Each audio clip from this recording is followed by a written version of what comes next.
Assalamualaikum warahmatullahi wabarakatuh.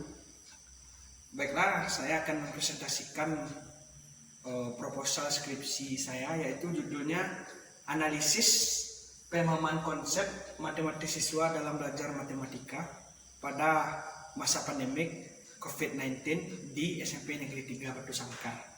Yang mana pembimbing saya yaitu Ibu Ika Metiza Mayrus, MSI. Jadi matematika termasuk salah satu ilmu pengetahuan yang sangat penting dalam dunia pendidikan. Di mana salah satu tujuan pelajaran dari matematika ini yaitu siswa mampu memahami konsep matematis. Jadi pada April, Mei, kisaran itu Indonesia dilanda wabah COVID-19. Jadi akibatnya pada pembelajaran atau pendidikan ini semuanya dialihkan dari yang biasanya dilaksanakan tatap muka dirubah menjadi pembelajaran dalam jaringan atau pembelajaran daring. Jadi pembelajaran daring ini yaitu satu pembelajaran yang memanfaatkan koneksi internet dalam prosesnya tanpa diadakan tatap muka. Jadi terhitung sudah dari semester kemarin sampai sekarang, jadi masih dilakukan pembelajaran daring di beberapa sekolah. Rahmasari menyatakan bahwasanya pemahaman konsep matematis dapat meningkatkan hasil belajar matematika. Jadi untuk memperhatikan pemahaman konsep ini penting dimiliki oleh siswa, pemahaman konsep matematis, karena ini akan mampu meningkatkan hasil belajar seperti yang pernah dilakukan oleh penelitian seseorang, di mana bahwasanya terlihat bahwa siswa yang pemahaman konsepnya itu tingkat tinggi, hasil belajarnya itu juga berbanding lurus dengan hal tersebut. Jadi pada saat melaksanakan observasi, di mana kami penulis mewawancarai guru matematika di SMP Negeri 3 Batu Sangkar dan melihat bahwasanya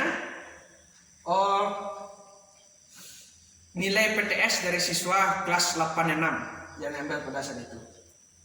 Ini bisa terlihat nilainya, di mana dari 31 orang siswa 86 hanya 11 orang yang nilainya itu di atas kriteria ketuntasan minimal atau KKM. Artinya kalau dipresentasikan, nilai presentasi dari siswa yang tuntas itu sekitar 35,48%, atau bisa jadi dibulatkan ke 35% atau 36%. Ini tentu sangat jauh dari harapan, karena banyaknya siswa yang nilainya di atas KKM itu jauh di bawah daripada yang di bawah KKM, dimana yang tidak tuntas atau nilainya di bawah KKM itu presentasinya mencapai 64,52%, atau bisa 64 atau 65%. Jadi ini tentu menjadi masalah yang serius, karena begitu jauhnya selisih yang siswa yang tuntas nilai PTS-nya dengan yang tidak tuntas. Jadi berdasarkan hal itu, di mana pada masa pandemi kita melaksanakan pembelajaran daring, dan saat pembelajaran daring siswa di SMP Negeri 3 Batu Sangkar melaksanakan ujian matematika, dan didapatkan bahwasanya nilai ujian matematika siswa tersebut 35,48% itu yang tuntas, selebihnya di bawah KKM atau tidak tuntas. Jadi berdasarkan paparan ini, bahwasanya perlu dikaji ulang, atau penulis di sini tertarik untuk mengangkat judul analisis pemahaman konsep matematik siswa dalam belajar matematika pada masa pandemi COVID-19 di SMP Negeri 3 Batu Sangkar, di mana nantinya akan ditemukan seperti apa pemahaman konsep matematik siswa dalam belajar matematika pada masa pandemi ini di SMP Negeri 3 Batu Sangkar. Untuk fokus penelitiannya mengingat dan menimbang karena keterbatasan dari kemampuan, waktu, dan biaya. Jadi batasan penelitian ini adalah bagaimana pemahaman konsep matematik siswa dalam belajar matematika pada masa pandemi COVID-19 di SMP Negeri 3 Batu Sangkar. Rumusan masalahnya itu bagaimana pemahaman konsep matematik siswa dalam belajar matematika pada masa pandemi COVID-19 di SMP Negeri 3 Batu Sangkar. Dengan tujuan penelitian yaitu mendeskripsikan pemahaman konsep matematik siswa dalam belajar matematika pada masa pandemi COVID-19 di SMP Negeri 3 Batu Sangkar. Manfaat penelitian ini yang pertama yaitu menambah dan mengembangkan wawasan tentang pemahaman konsep matematik siswa dalam belajar matematika pada masa pandemi COVID-19 di SMP Negeri 3 Batu Sangkar. Jadi tujuan penelitian ini manfaatnya itu jadi ada penambahan wawasan mengenai dari pemahaman konsep ini, baik bagi kami sebagai penulis atau bagi seorang guru ataupun nantinya bagi seorang siswa. Yang kedua itu memberikan masukan kepada guru tentang pemahaman konsep matematik siswa pada masa pandemi COVID-19 ini di SMP Negeri 3 Batu Sangkar. Definisi operasional agar tidak terjadi kesalahpahaman dalam penulisan ini, maka penulis berikan definisi operasionalnya, di mana analisis adalah suatu aktivitas yang memuat sejumlah kegiatan seperti mengurai, membedakan, memilah sesuatu untuk digolongkan dalam kelompok dan dikelompokkan kembali menurut kriteria tertentu, kemudian dicari kaitannya dan ditafsirkan maknanya. Kemudian analisis adalah suatu aktivitas yang memuat sejumlah kegiatan seperti mengurai.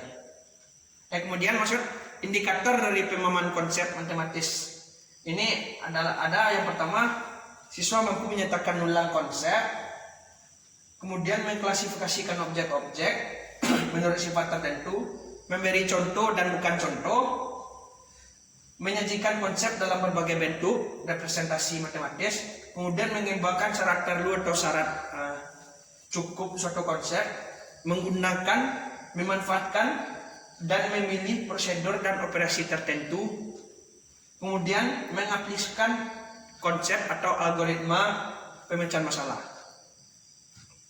Kemudian metode penelitian, jenis penelitian ini adalah jenis deskriptif kualitatif, karena peneliti ingin menggambarkan atau melukiskan bagaimana pemahaman konsep matematik siswa dalam belajar matematika pada masa pandemi COVID-19 di SMP Negeri 3 Batu Sangkar. Tempat penelitian ini berada di SMP Negeri 3 Batu Sangkar yang berlokasi di Kecamatan Lima Kaum, Kabupaten Tanah Datar, Provinsi Sumatera Barat. Kemudian untuk populasi dan sampel penelitian, populasi dalam penelitian ini adalah seluruh siswa kelas 8 di SMP Negeri 3 Batu Sangkar yang terdiri dari kelas 81 sampai 86. Sedangkan dalam pemilihan sampel, di sini penulis menggunakan teknik purposive sampling, sampel, di mana teknik pengambilan sampel ini diambil dengan menggunakan pertimbangan tertentu. Jadi berdasarkan pertimbangan tertentu, penulis mengambil sampelnya itu kelas 86 dengan bantuan saran sesuai oleh guru matematika di SMP tersebut. Instrumen penelitiannya ada dua. Yang pertama adalah instrumen utama, yaitu penulis sendiri. Kemudian ada instrumen penunjang, di mana instrumen penunjang sini ada dua yang harus dipakai, yaitu instrumen tes dan pedoman awal. Langkah menyusun instrumen tes, yang pertama itu menyusun tes, yang kedua validitas tes, kemudian melakukan uji coba tes, dan setelah itu analisis muter soal. Hal-hal yang harus dilakukan sebelum wawancara dapat digunakan yaitu Pertama, identifikasi para partisipan berdasarkan prosedur sampling yang dipilih. Kemudian, tentukan jenis wawancara yang akan dilakukan dan informasi apa yang relevan dalam menjawab pertanyaan penelitian. Setelah itu, siapkan alat perekam yang sesuai. Misalnya, mic untuk wawancara maupun partisipan dan alat perekam lainnya. Kemudian cek kondisi alat perekam tersebut, misalnya baterainya atau seperti apa, di mana alat perekam itu harus bisa kita gunakan pada saat melakukan wawancara. Setelah itu kita susun protokol wawancara, panjangnya kurang lebih 4-5 halaman dengan kira-kira 5 pertanyaan terbuka, dan sediakan ruang yang cukup di antara pertanyaan untuk mencatat respon terhadap komentar partisipan. Kemudian tentukan tempat untuk melakukan wawancara. Jika mungkin ruangan cukup tenang, tidak ada distraksi dan nyaman bagi partisipan. Idealnya peneliti dan partisipan duduk saling berhadapan. Kemudian berikan inform konser pada calon partisipan. Setelah itu, selama wawancara, sesuaikan dengan pertanyaan, lengkapi pada waktu tersebut. Untuk sumber data pada penelitian ini, akan dilakukan pemilihan subjeknya dengan menggunakan teknik purposive sampling. Menurut Lestari dan Yuda Negara, purposive sampling ini merupakan suatu teknik pengambilan sampel dengan dilakukan pertimbangan tertentu berdasarkan ciri atau sifat-sifat yang berada dalam populasi yang diketahui sebelumnya. Untuk teknik pengumpulan data, yang pertama itu tes pemahaman konsep matematis siswa. Setelah itu interview atau wawancara. Setelah itu yang ketiga itu dokumentasi.